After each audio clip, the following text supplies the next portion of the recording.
அந்த 118 சட்டமன்ற உறுப்பினர்களை இன்றைக்கு அதிமுகவில் பெற முடியுமா என்பது ஒரு $1 மில்லியன் கேள்வி. இப்பொழுது புதிதாக விஜயனுடைய வரவு ஒன்று இருக்கிறது.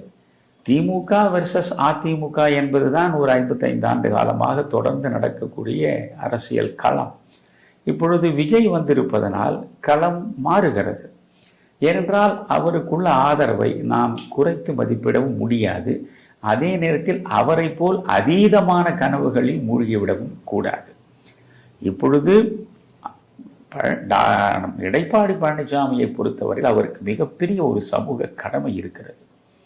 திராவிட முன்னேற்ற கழகத்தை ஆட்சி நாற்காலில் இருந்து அகற்றுவதை தவிர வேறெந்த மேலான லட்சியமும் மேலான கடமையும் தமிழ்நாட்டில் மக்களுக்கோ மக்களை பிரதிநிதித்துவப்படுத்துகின்ற கட்சிகளுக்கோ கிடையாது என்பதில் நான் உறுதியான நம்பிக்கை கொண்டவனாக இருக்கிறேன்.